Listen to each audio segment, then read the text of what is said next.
Hello and welcome to the Sias to Plessis show. A big shout out to our partners at Betway. Check out betway.co.za for more information. Of course, proud partners of the Springboks. We've got the All Blacks later this year. It's absolutely fantastic time for international rugby. But today we're talking about boxing. And it is my great pleasure to welcome our only reigning world champion, Sivenathi Nontshinga, the special one.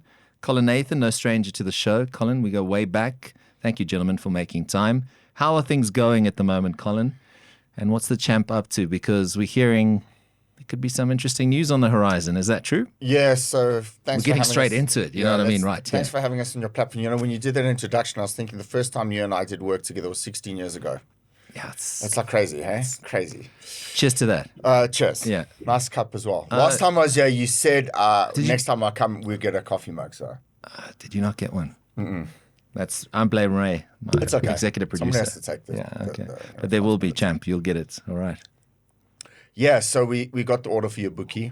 That's great. We were nearly over the line with Gonzalez. In fact, to the point where Matchroom said to me, let's make some press releases about it, and we did. Wow, that far, eh? And we had an agreement in place. We were ready to sign it, and Gonzalez he was fucking irritating me because he was messaging me, let's get the fight done. Are you going to sign? And it was just like one thing after another. Yeah. And eventually I was like, I stopped following him because he was just such a pain in the ass. Like, champions want to fight champions. They want to fight the best. Absolutely. And I think they should. I think we have responsibility to the boxing public to make these hard and good fights and see who the best champion is. So we were nearly there and we were getting all excited. We were ready for that. And then there was problems with he wanted more money. And then, more recently he's just moved up. He's vacated. So that was what we were working towards and we obviously wanted that. We wanted the unification. But now we obviously now got the order with the IBF because we are the IBF two-time world champion. Yep, that's right. And now what's going to be present is Yabuki from Japan, Masayuki Yabuki. He is now the mandatory former WBC champion, holds a win over Kenshiro. No slouch. So no slouch. It's a hard fight. It's a dangerous fight. Yeah. But we want these kind of challenges. We want these kind of fights. The question is, where will it be? Where will it be? So I've had Matchroom in my ear saying I might go to Japan. And in an interview I actually did last week, and I said, and Siva knows my stance, we're not scared to travel. Yeah. We believe that we're good enough to win in these environments. We won our first world championship in Mexico. We won our second world championship back in Mexico. So being on the road is part of being a world champion. Yeah. And we also have to put it out there with the economic situation with the rand dollar. Sometimes we just can't afford it. Or alternatively, sometimes a fighter grows beyond the South African realm. And that's kind of where we're at right now. Yeah. So it's looking likely that it will definitely not be in South Africa, but wherever it is, Japan, wherever it is, we'll be ready to. And date-wise, can you give too much away there? Realistically, we're probably thinking around 3 months from now, which is fine. Okay, so it'll be soon. It'll be before the end of the year. It'll have to be. Yeah. According to the IBF rules and regulations. So we're ready for it. That's exciting. Champ, how are you feeling about that? Is it nice to know your next opponent instead of, I think a lot of times it's like, who could it be? There's a lot of speculation, but now you've got an opponent. How are you feeling? First of all, it's my first time here. I love the atmosphere. Good. The studio is beautiful. You're welcome anytime. Also, I'm enjoying the coffee. Okay. I trust Nomaranjani. We've been together for a while. Is it, Pops? Yeah. So I trust him. It's as long as he feels or he thinks like it's good for me. Yeah. I'll go with it. My job is just to stay in the gym and work so hard and make sure that when I enter inside the square, I get the victory. That's it. Tell me about how you guys met. Take us back. We'll get back to, your opponents, but it's quite an interesting story because I don't think a lot of people know that story. No. I used to watch boxing. I was still young back then. I think age of 11, 12. Back in Eastern Cape? Eh? Yes, I was back in the Eastern Cape. Mm-hmm. So I'll always see him on TV, and his boxers used to get inside the ring and win, So I was like, one day I want him to make me like a world champion. And that's where it started. And when I was 15 years old, I still remember, I don't know what was going on in my mind, but I wanted to leave East London, I've always wanted to. So I was like, okay, cool. I added him on Facebook, and then he accepted my friend request. I was shocked. Like, I used to see him on TV, remember? So I'm like, okay, cool. Let me take chances and just DM him. So I'm like, like, hi, Mr. Nathan, are you good? I'm good, and how are you? I'm fine. Can I ask you something? Yes. Do you only deal with professionals or even amateurs? Nah, I only deal with professional boxers only. But stick with me, I'm gonna make you a world champion.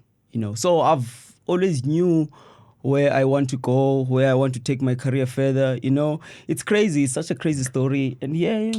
And today we're here together. I'm a 2-time world champion. Yeah, it's incredible. I mean, Colin, when you got that message, you must get hundreds of these messages from promising, aspiring boxers. I do. I've actually so there was on my old Facebook accounts and I got hacked. So I lost 5,000 of my closest friends. So I had to start over again. And now there's private settings because my messages just gets inundated. But it was like close on 10 years ago, that message. And if I recall, I said, no, I don't work with pros, but stay in touch with me because you never know where the road's going to lead. Yeah. And if you're destined to become world champion, I want to be in your corner. And it's just a crazy story, because I started working with Siva in 2018. I think he had just turned pro, and I started doing all the matchmaking for him and putting his fights together for him. And then at the end of 2021, I was in East London for an event, and his dad messaged me and said, listen, we need to meet. And at the time, I didn't know what it was about. I thought maybe, to navigate. And then he came to see me and he said, look, my son's coming in now, but I want you to take over. Like, I've taken him to a point and you've got such a good name and reputation. Please, can we do something? And I was like, sure. The kid won an eliminator. He's in line to fight for a world title. He's got potential. He's got potential. Yeah. And then I don't know, we had like 2 or 3 meetings that weekend. I don't know if it was like a cultural thing. We had to meet with we met with his dad, and then there was the manager of the gym. And then literally we had an agreement in place on a handshake agreement. And then obviously I informed his local promoter at the time, Rumble Africa Promotions, and they were over the moon. And the next thing he joined me, and there were twists and turns for him to fight Flores, because initially it was going to be Felix Alvarado, and then there was like a purse bid, and then the management of Felix Alvarado was just so fucking rude to me, and I couldn't understand why. And it was Golden Boy at the time, and subsequently that person I was dealing with actually left Golden Boy, and the next thing he vacated. I was like, okay, and that kind of stalled us a bit, but the stalling actually helped our relationship grow from a training perspective. Yeah. Because I've always adored Sive. Like, we've always got on, even when I was matching his fights back in the day. But it gave me more time for us to nurture our training fighter relationship in the gym. And then, there were some hectic moments. Yeah. He had it hard when he came to the gym early on. We put him in with some good sparring, and I don't think he'd ever been that deep before in sparring. And when we got the Flores fight, if you remember the fight, Flores was, he stopped Jay Harris from WBA in Eliminator, and he was a high volume pressure fighter. Yeah. And we prepared for that. And there were times where Siva was struggling, in the gym. And that's when there was a postponement. And I was like, yes, we need this postponement. Because there was a question of who's going to promote it.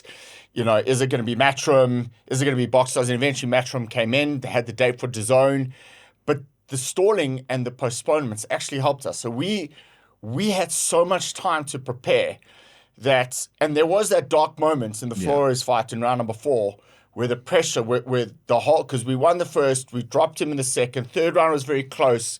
Fourth round, he started coming on, and Siva came back to me and he was like, Pups, he called me Pups. He says, I can't breathe. And I was like, Really? Dude, like, we trained for this. Yeah. Like, the whole point of the camp was going to a very dark physical place and being comfortable where you're at. Yeah. And there was that time where it switched in the fourth, and I was like, you're either going to be a kid who's just got his title shot and come up short, or you actually going to dig deep, go to that dark place, be comfortable with it, perform and win. And that's what he did. Is that what you needed to hear? I mean, I know it sounds an obvious question, Sive, but when you're in that dark place, the guy's coming at you, he's getting his second win, he's putting pressure, and you feel like you're the one under pressure. And that's not easy. Yeah, like he reminded me of something that we were doing in the gym, because I was sparring DJ. And as he said, world champion, right? former world champion, and a lot heavier as well. Yeah. And as he said that it was hard for me, the altitude, everything was hard, and even the training, it was hard because I remember I was inactive for a period of 18 months. That's a long time. Because of the business side of things. There was stalling, Alvarado, vacating, who's going to promote the event, etc. Yes. So it was hard, and I would love to say this like in front of his eyes. I appreciate everything. He has that ability. He's the person that I needed. Yeah. Like through like all of my career. Because he has just like a rare ability, skill to unleash the beast that is inside of me, So I don't take it for granted, and I feel grateful and blessed, every day, and I can't pay him back, The only way I have to do is to remain disciplined, down to earth, teachable, and humble. Yeah, that's it, and get inside the ring and win the title. Trust me, you're one of the most humble world champions I've ever met and dealt with. So clearly you guys are doing something right. But this man, I don't want to blow smoke up his ass, but he is a genius when it comes to the sport. And I think the fact that you two combine so well speaks volumes. So, I mean, keep up the incredible work ethic because, this career is only so long. At the end of the day, I mean, we've been doing a thing with athletes, Heki Butler, who's now retired, and it's kind of like, well, what does he do next? So I'm involved in a program that Betway put on where it's called the 12th Man, where they're actually giving skills back. But I think what dawns on everyone, these athletes, is they suddenly go, holy crap, my career's over. And it goes like this. So you just keep doing what you're doing, man. You're a great ambassador for the sport, and I'm so excited to see what happens next. I think in that fight as well, there was that moment, and I always joke because we didn't know till like I woke up the next morning because after he beat Flores, he had the runs. His stomach was just messed up. We actually had to go to hospital. We actually thought it was dehydration, and it wasn't. He just couldn't stop going it was crazy. And then at the end of the ninth round, and I always joke with my thought process that I thought it's because I spoke English and the commentary in DAZN was English, and they cut to my corner. And it was the end of the ninth round, and I said, "You got three rounds. You got 9 minutes. You got 9 minutes to turn your life around." And I think that went global, and that went all over virally. And I was like, I remember because we couldn't celebrate that night because we were in the hospital just checking him out, making sure he was okay. And then the next morning, I went back for breakfast. I remember, and one of the executive producers for the boxing event, DAZN, came up to me and said, "Well done, man. Great speech." And I was like, "Great? What is he talking?" And then obviously my phone was like off. And then when I turned it on, it just blew up. And then everything was like, Sivek pulled through. The 9-minute speech changed his life. And that was that for us, I think, solidified our relationship as well because, like, I thought we were behind. Okay. I really thought we were behind. And I was like, how do I get the best out of my athlete now? How do I get the best out of my athlete? Because it's very easy being a good cornerman when you're winning. Yeah. It's incredibly fucking difficult to be a good cornerman when you're losing. Absolutely. So I thought to myself, and that's why I said it. I said, he's either going to be a kid who just got his shots and another stat, or he's going to bite down hard and win. And he won the next 2 of the 3 rounds, and that what's won us the championship with a knockdown. Let me move on to, those were the highs. You've also experienced a low. And once you have that prized possession, the belt, I know you've got it here somewhere. We should actually have put it on. Anyway, we'll get it just now. When you have it around your waist, you never want to let it go, right? But then sometimes, unfortunately, there comes a time when you have to let it go. How difficult was that, to deal with, considering you had that high of being the world champion? Now you've lost the title. Having like strong people, strong backup, like family that supports me and believe in my capabilities. I cried a lot, because I thought like it was all over. Now I have to go back and start from scratch. Because when I lost the title, I couldn't take it, but just because of Paps was there, my father was there, Sianda was there, Mr. Penny Pellman was there, and that's your circle. Yes, that's your circle of trust. Yes, exactly. So I trust them. So everything that they said, I took it well, and I was like, I remember when the flight from Monaco to Dubai, I couldn't sleep.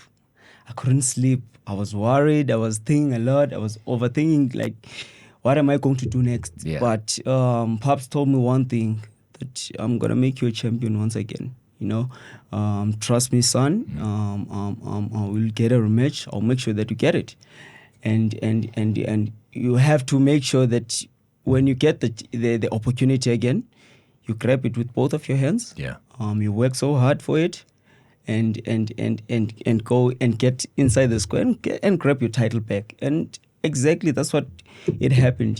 I had to work hard. And everybody was having festivities, good times with their families. I didn't have one. I was training like hard. Yeah.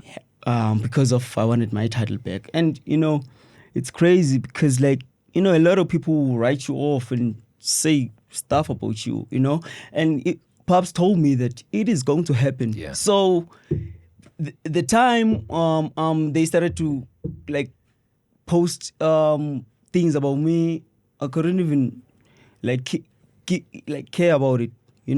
I had to focus on myself and remain positive. Yeah. And guess what? I went back and took my title. It's interesting because Sias told me before, you told him you must go and cry. Yeah, it's important for him to cry and process, right? He said, like, okay, son, you must cry 2 days. On the third day, on the third one, you pull up your socks, you chin up, Yeah. Yeah.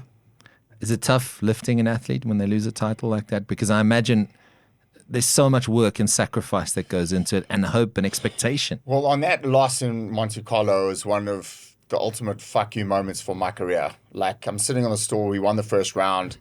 We made a technical mistake. He pulled the wrong way, got caught with a shot that was the result. So, yes, and just going back to... Are you saying you take responsibility for it? I think any decent coach must. Okay. I have to harbor the responsibility to a point. You're a team at the end of the day. Correct. So when he wins, but you're a team. We win. Yeah. When he loses, we lose. So yes, you have to take responsibility to a point. And I think any person who is who's a world-class coach will admit to that. Again, but you can't control people's feelings and emotions and thought processes. Yeah. You can direct them, and that's why the direction between him and I works so well. But it is hard. It is hard. It wasn't supposed to happen, but it happened. I was like in a state of semi-shock. I just got back to the dressing room, and I remember the legal from Matchroom came up to me, and I was like, the first thing I said was like, can we get a rematch?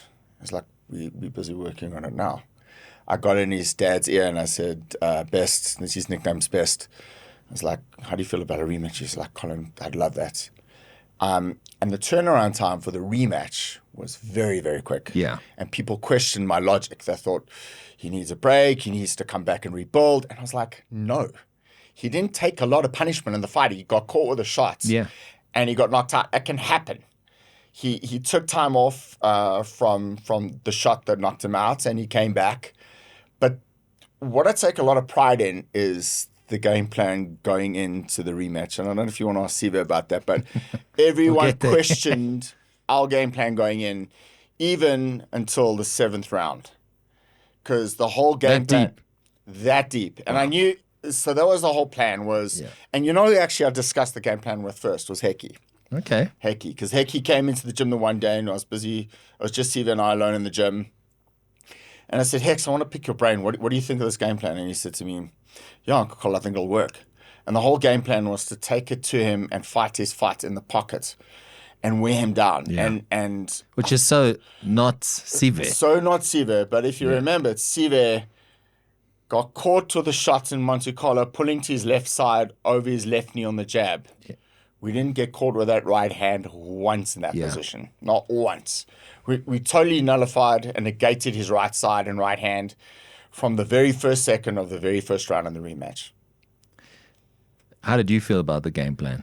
Because I think just now I'm going to get one of my executive producers to grab the belt for us because I think we need to showcase that thing. But we'll get to that in a minute. But tell me, what did you think of the game plan? Because you trust Pups.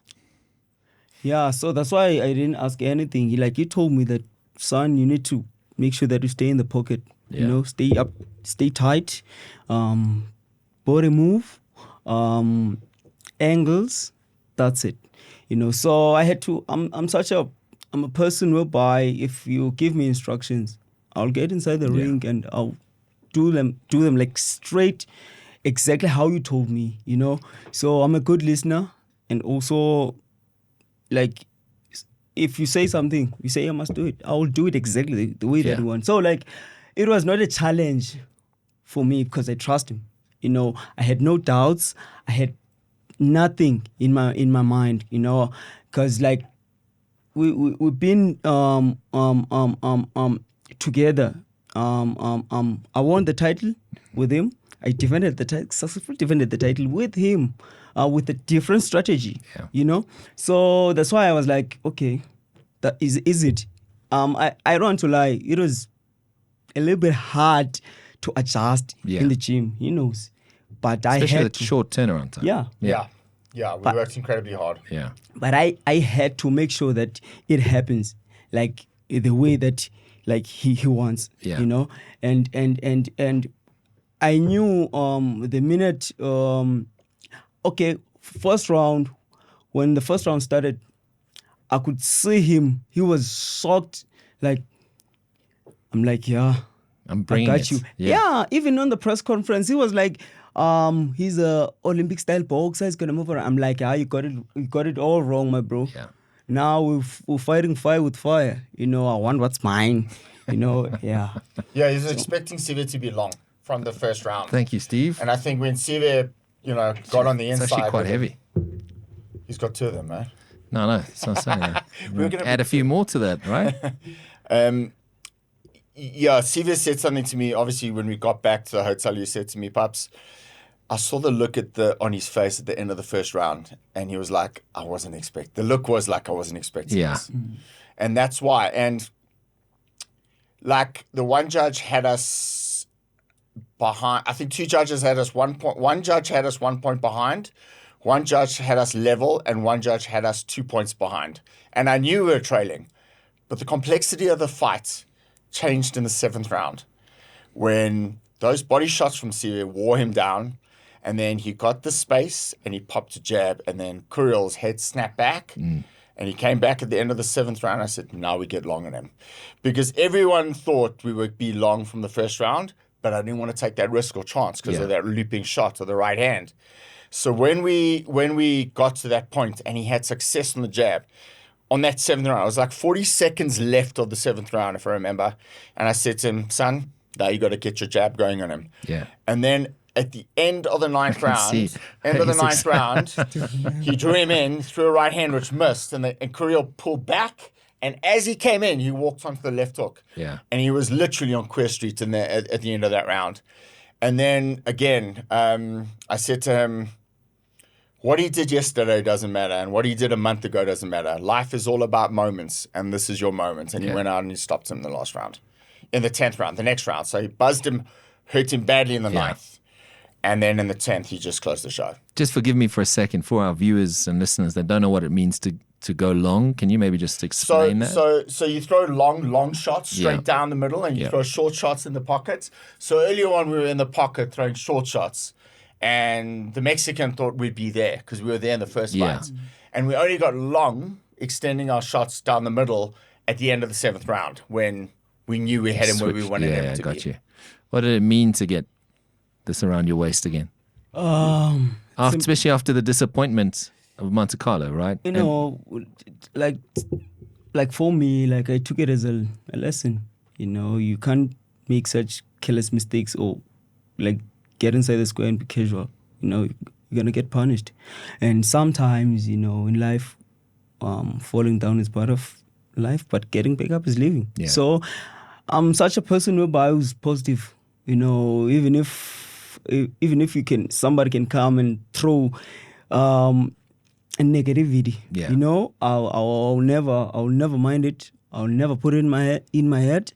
I'll take it and just motivate myself with it and turn it into a positive thing. You know, so it was all about that to me. Like it was, I always believe that when the time is right, everything's happen and everything happens for a reason, you know. So it was hard because I lost the title, but now that I got it back, it made me like even more humble. You know, achievements like these, not everybody can just get this, you know. So it makes you like down to earth even more and respect like others, you know, and be disciplined. This is a very exclusive club. So my question to you now is, what lessons have you taken out of this journey so far? Because there's been the highs, there've been the lows, you're back on the high now. Has that made you hungrier? Has it made you more focused? Because you know what's at stake, being the top dog. Yeah, you know, I know that I'm a world champion, but I still want more. I'm hungry. I still want to achieve more. You know, I want to be the Hall of Fame. I want to go and give back to boxing. Because I feel like now that I've got these. No, boxing has always been there for me since I was young, you know. So I feel like I owe it somehow. I owe boxing. So I want to give back. I want to achieve more and then give back. You know, the knowledge that I have, what I've learned, you know, and give back to the youth. What does that look like in your mind? In terms of the lessons, Yeah, because I mean, you've also got a strategy. I mean, you're always thinking. I know you talk about the moments, right? But in the back of your mind, you're thinking 2 fights ahead, potentially, or maybe 1 fight ahead? Or? You know, at this level, when a fighter's at this level, I only do 1 fight. Okay. I plan for the 1 fight and the project ahead of us and obviously success on that project. And that's what I gear up for. So I do take it 1 fight at a time. It's very different when you're planning a prelim fighter's career. You want to give him X amount of fights for the year, see how you can build him from 4-round level to 6-round. But when you're dealing with a world-class athlete or a world champion of this nature, you obviously want to be very calculating in your next move. And the next move would obviously be subject to how things from a business dynamic in boxing behind the scenes fall into play. But by and large, for now, for example, we got Ibuki, we've got to focus on that. Yeah. After that, all the other titles have opened up because Gonzalez and Taraji are now have moved up. So is Taraji now, is that confirmed? Well, there was speculation as of yesterday that he's fighting Christopher Rosales for the vacant 112 title, flyweight. Okay. So, you know, it's interesting that, again, boxing is full of twists and turns. Yeah. You know, when I came on board, when Sive's dad and I had the meeting, you know, he was in line to fight Felix Alvarado. That never happened because he vacated and moved up. And then all of a sudden it was Hector Flores. And then, you know, then there was delays in putting that fight together. So at this level, you got to really take it fight by fight. Yes, you can project and plan. Sure. But for me is I like to think of the task at hand because very often, in most cases in boxing, it never works out the way you want it to work out. But the focus is always on the athlete at this level to win. Yeah. Because as long as you keep winning, the unifications and the other big fights will happen. And unification is like the ultimate. I mean, you spoke of Hall of Fame, right? But winning several belts. I mean, Hecky did it in one night, right? Yeah. I mean, he's, for me, I'm such a huge fan of Hecky Butler, and I know he's a teammate, and a former, teammate. But I assume, and a big brother, that's what you aspire to when you get in there, because sparring is not fun. Fitness is not fun. Having to work, but there's an end goal, right? Yeah. I remember, when I came, Hex taught me a lot of things. He would tell me his experiences abroad, how to win abroad, So he was giving me a free game, and he was pushing me to do even more better, I remember it was him, DJ, and Muruti. They were helping me, pushing me so another hard. Legend. Shout out to him. Yeah. Pushing me so hard. So I'll never forget all of those moments, I want to do what he did and get more belts and bring them here, because he showed us that it is possible. Yeah. If you believe in yourself and you think that you can do it, why not? You must go there and fight for yourself. That's it. Colin, I've got to ask you, those are some names, man. Those are world champions. That must make you feel immensely proud. And having this young man next to you here, you must be chuffed with what you've achieved so far. I am very proud of my achievements, but I very rarely, which is probably my own mental problem and attitude, is that I don't appreciate my career enough. And I'm not sure why. I don't know why I don't appreciate it enough. And I know I've done exceptionally well. I live the dream. I have my dream job. I wouldn't change my career in life, in my business, or my passion and my hobby. Boxing is so much to me. I've given so much of it. I've missed my kids' school events. I've missed so many functions, and I've made so many sacrifices. But I think very rarely do I sit back and I look in my office and the memorabilia that I've collected, that I think I'm very proud. I am proud of myself, but I just don't appreciate my career the way I should. I think more recently what I've done is I got myself, with permission, I got myself a replica of the IBF belt, and I've engraved all my world titles on my IBF belt. But it's not hung up in my office. It's in the case, and I open it up occasionally to show people. No one's allowed to touch my belt though. And I kind of look and I think, Carl, be proud. And I think it's one of the things that I need to work on within myself, that I need to be. But I think also the problem is that I'm so ambitious. I just want more and more. I want more success for the fighters, for South African boxing, and for myself and for my family. And I just think that I can't sit still. I don't know if it's the ADHD coming in, but you've seen me in my gym. I like to think I'm an operator. I'm always on the go. But I am proud of myself, and I am proud of my achievements. And you mentioned those names, and both of those guys deserve to be in the Hall of Fame. Maruti's story is incredible. Hecky's story is incredible. And arguably the two greatest fighters in African boxing history. Siva has still got so much more to achieve. And I actually said it in an interview when he won the world title back. I don't even think we've seen the best of him yet. I think he hasn't reached his peak yet. That's exciting. That and scary for his opponents. Scary for his opponents, but just obviously good for him, in the future. And I do have other fighters in my gym that I'm earmarking: Lerato Dlamini, Pumelela Kafu. There's some really, really top dogs and some really brilliant prospects in my gym that I feel that would be the next generation of South African and African fighters to really kind of take over the market. But when Maruti lost his world title against Sonny Edwards, I remember going back to the hotel at that time in the UK. At that time, Maruti was only South Africa's credible world champion, like Sivenathi is. And I went back to my hotel room and I couldn't sleep. And I was like, how do I get another world champion for South Africa? I owe it to them. And then, over 2 years later, was it over 2 years? Yeah, just over a year later, Siva comes into my life on a full-time scale. And then I fulfilled that goal for making it right in South African boxing again. And obviously, I can't say that it's not part of my ego, because we won champions. I love hanging around talent and I love producing champions. But more than that, I just love changing fighters' lives.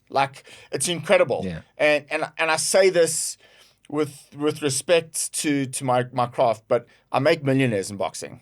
And I'm very proud of my work. Yeah. And I don't want that to stop because I keep changing lives with positive vibes. And that's one of my slogans I live by, that a kid comes to you and he has a dream, and I can fulfill that dream if he or she is good enough to get over the line and change the history of their family bloodline forever, because they become champions of the world. Yeah. And it's just an incredible feeling. How does that make you feel? I mean, that must give you a lot of confidence, Sive. I mean, going into whatever the next chapter and whatever the future holds. God willing, it's belts and it's success and it's money, but that must make you feel confident, because all you have to worry about is staying healthy, staying in shape, and doing the job. No, it motivates me like each and every day, and I'm doing something that I love, something that I can wake up even like 3 a.m. in the morning and do it, So yeah, it motivates me, and it keeps on pushing, pushes me, It pushes me to do even like more better, and it keeps on like. I keep on pushing myself, Yeah. I love to work hard. I love to feel pain, because I know when I'm inside the ring, it won't be like that, So yeah, I don't want to lie. I'm always motivating myself, and because I know if I can get such achievement, meaning that not even the sky is the limit for me. I mean, you've met the president. That's pretty cool, right? Oh, that was the greatest feeling ever. Tell me more. I'm telling you, that was the greatest feeling ever, meeting the president. And yeah, I still have those pictures and I've framed like them, because it's one of the best highlights of my life. I mean, being recognized though, because it's a lot of work, especially by the man in the hot seat. That's pretty cool. So yeah, that's what I can say. All right, let's talk about this next chapter, guys, because with this privilege of being a world champion comes a lot of responsibility and pressure, right? So we're looking at potentially 3 months where now it's getting into camp, getting prepared, studying tape. Maybe just take us, without giving too many secrets away, what happens next? So this fight was actually spoken about when Sive first won the world title. The Japanese boxing guys, there were one or two, they were really on to me about this fight. And I said, guys, you got to follow the rules and regulations, and, you can't just be pushed into a position.